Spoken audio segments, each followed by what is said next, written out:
'Tis a chilly Monday morning, but it is in fact a Monday morning. And what I like about Mondays is that it's always new print day on a Monday. And that is because I need to make the video for this week. This is Groundeffected, my name is your dad, and this video was sponsored by Toon Studios. And if you couldn't tell from that intro, I'm painting Leonardo this week. This isn't my first rodeo with painting a lizard inside of a shell, but that's obviously not from the same people. This is from Toon Studios. And I have got two plates here printed with the entire model, ready to rock and roll. Now, if it wasn't a thing before, I'm going to make it a thing, and I'm just going to let you know quickly. The reason why I always print on my GK2s versus any of the other machines that I have in here is because this machine has a bigger build plate than its new brothers on the 16K screens. Is the quality any better? I don't know. They're about the same, to be honest, but the small little bit of extra size on each side of the build plate genuinely helps me with my printing escapade.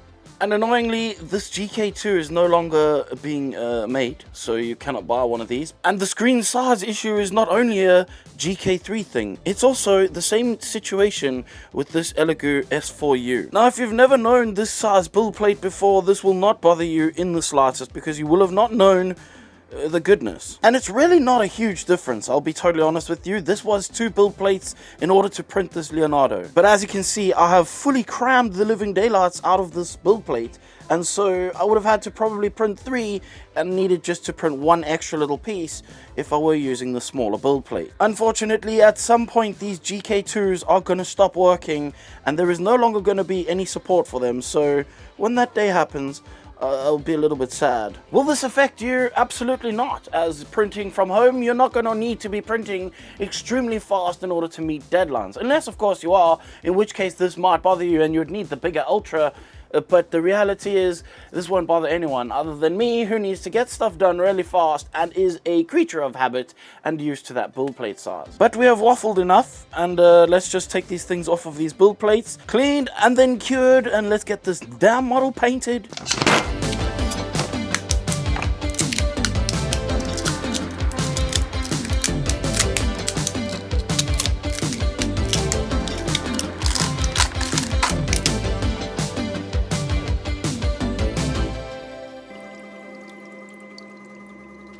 Before we get too lost in making this model, I just want to quickly talk about the sponsor of this video, which is Toon Studios, and these dudes create some incredible models, genuinely some absolutely high quality models of the nostalgia variety. These are things from our childhood times that we enjoy and love today. But now you can print and paint them for yourself, and this is, for example, their welcome pack. What an incredible lineup of models. Go and check them out. There will be a link for them in the description, and you should definitely go tell them that I sent you. Also, Toon Studios asked me to mention that their resin is now live. If you are interested in this resin, then I will leave a link for that as well in the description, and you can go and check it out for yourself. This is a US based product made in the US, so feel free to check it out in the description. Now, while I wait for my parts to be cleaned and ready to be cured so that I can actually start painting this model, I'm going to just have a brief look at the model and decide what I think is going to be the correct course of action for how I'm going to paint this dude. Now, obviously, I have a rather large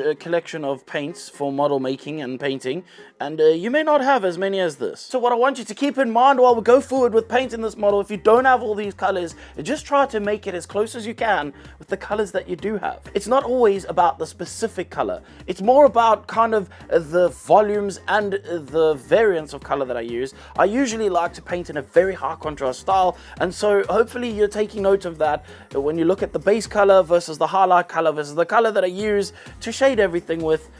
That's all you need to be taking note of. Unless, of course, you're a hoarder like me and gather paints in more numbers than you ever could have underpants. By the way, every single video that I make from pretty much the last few months onwards has had a color palette. This is my color palette from the last video, and these usually get sorted and separated into a nice, lovely picture for you to see, and also a whole list for you written out so you can follow along and find the paints that I use specifically from one of my previous projects. Of course, that's over on my own Patreon, and if you want to see that, you're going to need to go into the description down below, and that's where you'll find all that information as well.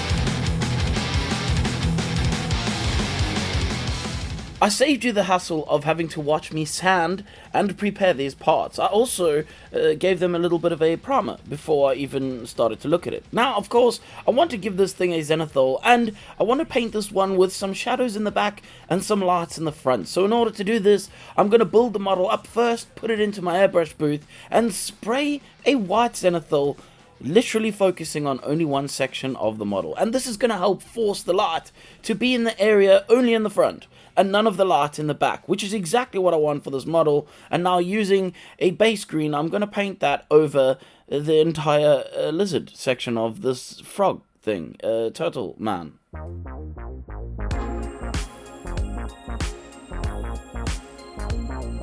And once this is dry, I'm going to want to start adding a little bit of a smoothness to the blend, because as you can see, that black that is left over in the shadow is way too stark. So what I'm going to do is tint all of the shadows for now with a dark green, and this is going to help just create the blend a little bit smoother for me, because obviously it's quite a harsh difference between leaving black and obviously this nice lovely bright green.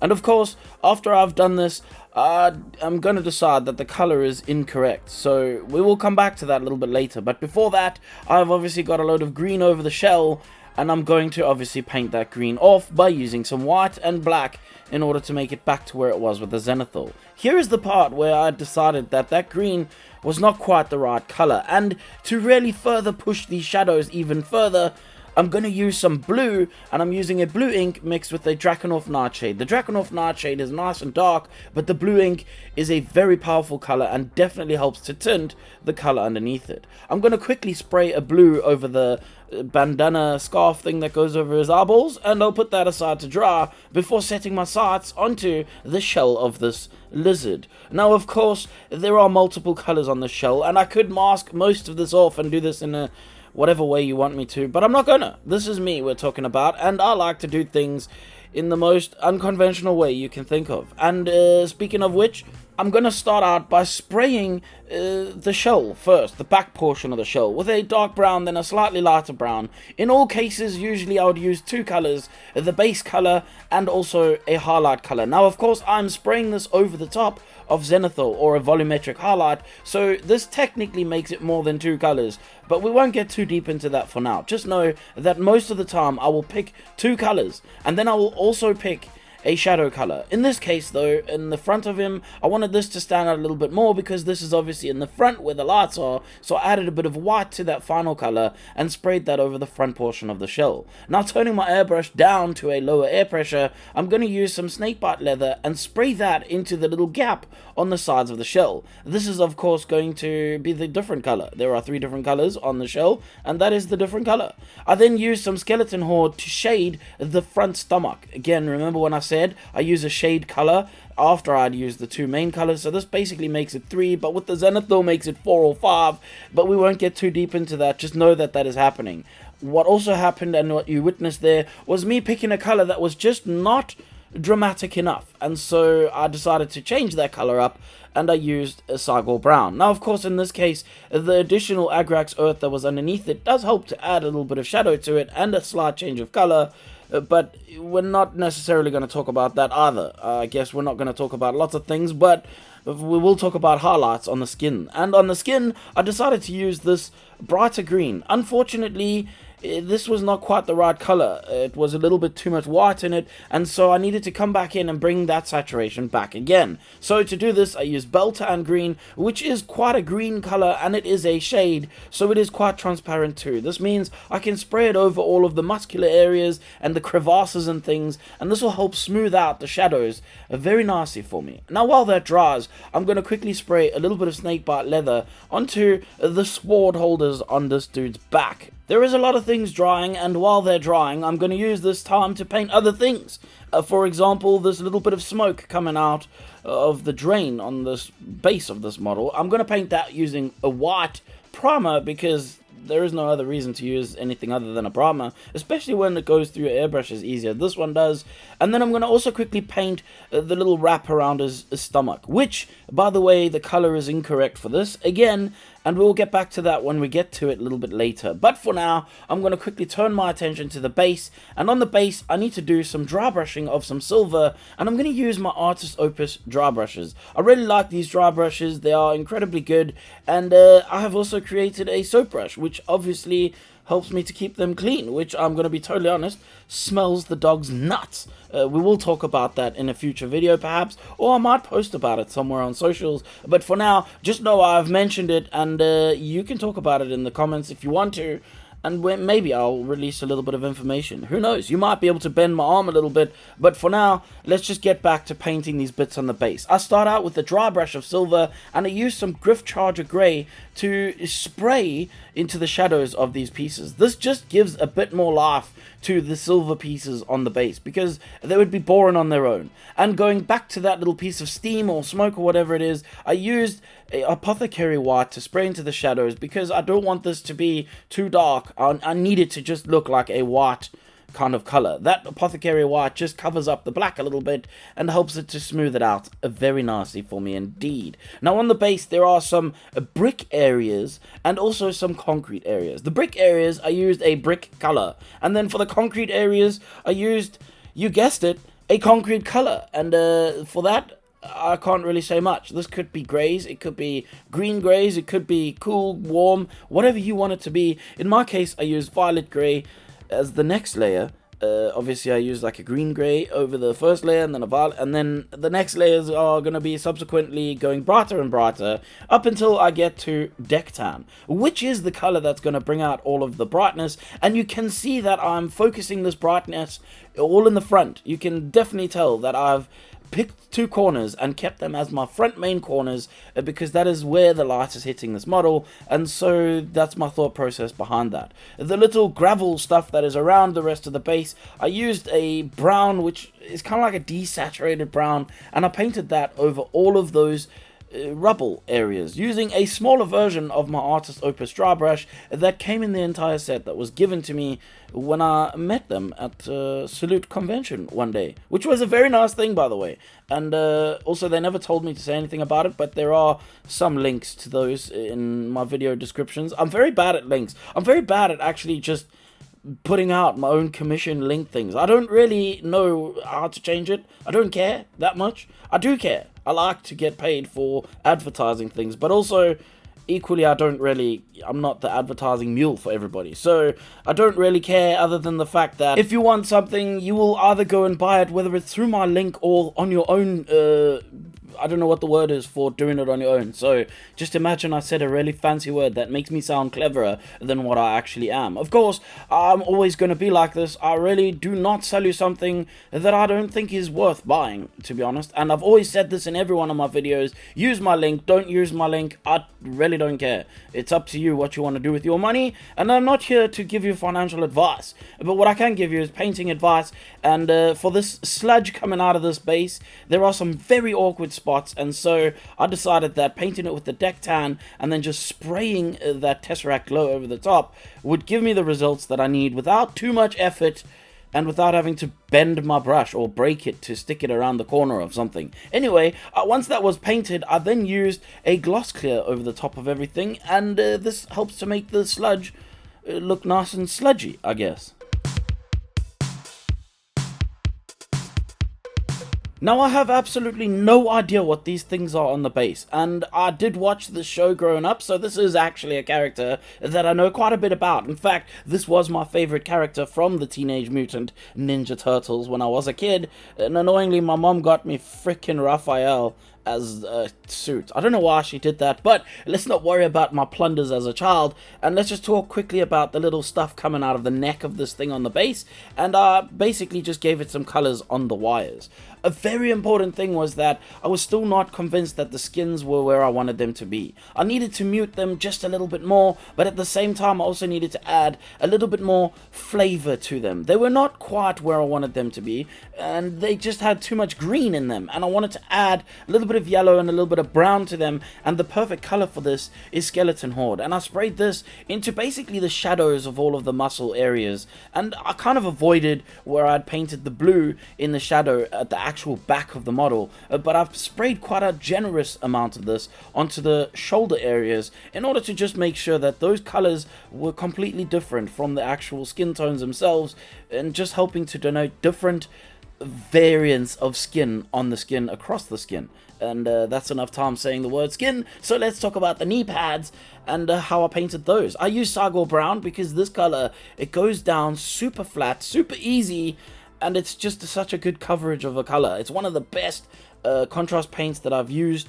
Genuinely, it's like one of the best for covering things that are meant to be brown, but again, it is quite a dark brown. So in order to bring this back up, I'm going to take this Cavalry Brown from Vallejo, and I'm going to thin it down in my airbrush, turn my pressure down so that I don't get too much overspray on anything, and I'm going to carefully spray this, as you will notice, from one side only, the side that the light is on, and leaving that really dark Sagor Brown in the background, in the shadows where I wanted the shadow to be at the back of this model. I used a bit of silver to paint whatever those silver things are on the sides of the knee pads and elbow pads, and speaking of elbow pads, I did the exact same thing to the elbow pads, of course.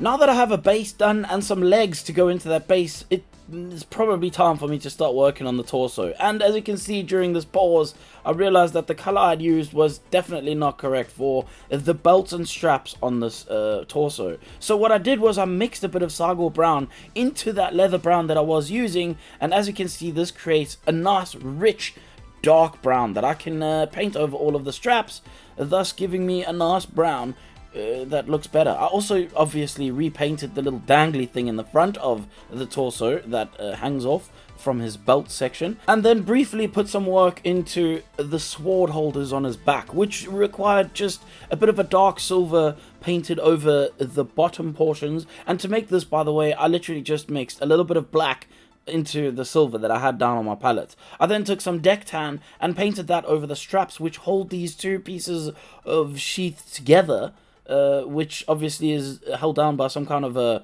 rope or something, and I let that dry. Whilst that was drying, I quickly used the silver to paint the buckles and also the little rivets that hold the straps together on this lizard's chest. Now, other than deck tan, another very, very useful color is this Skeleton Horde, and you may notice, if you've watched a few of my videos, that I use it across a large area of different things. In fact, in this own video, I use it now to make the color of the ropes look like color of ropes, but I also used it to tint the skin tones as well. Even though the skin tones themselves were green, it has a yellowy hue to it, as well as a little bit of brown depending on how much you lay down.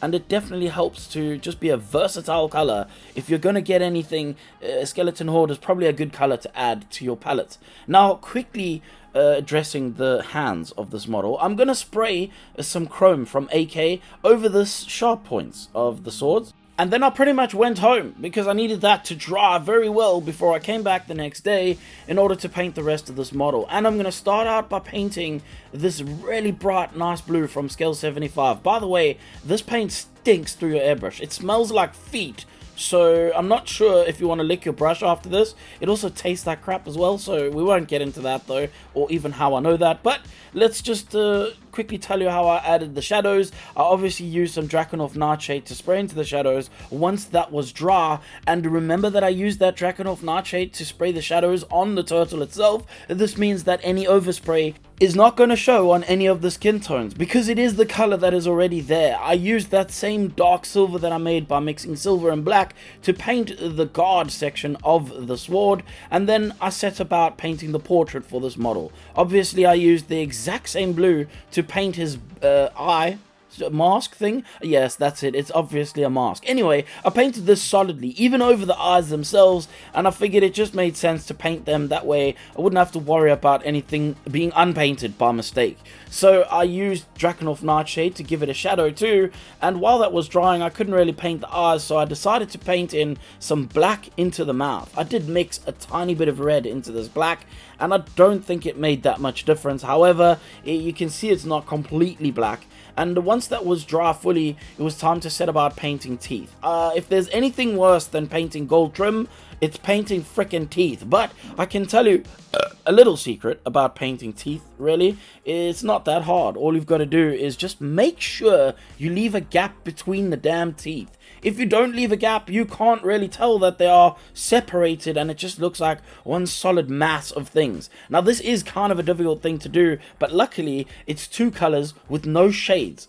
Particularly at this point anyway, and so in order to get away with it, all you got to do is just paint, and if you to make any stuff ups, you just go back with the black and paint over it again, and then repaint your deck tan over the top of that once it's all nice and dry. And carefully make sure you shape out all of the teeth, that way you'll have this look like I do, where every teeth looks nice and individually shaped, and it just looks better in my opinion anyway. I'm gonna put some Drakenhof Nightshade into the eyes to create a little bit of a darker recess around the inside of the eye of the mask section, and then using some highlight skin, I'm gonna paint the shape of the eyes in, and now I can put on his friggin' bandana thing at the back, the actual little dangly bit, and then obviously now give a little bit of wetness to the things that I've painted, like for example his teeth, and I might as well make his eyes a little bit wet too. I can then put the head on top of this model and call this one done.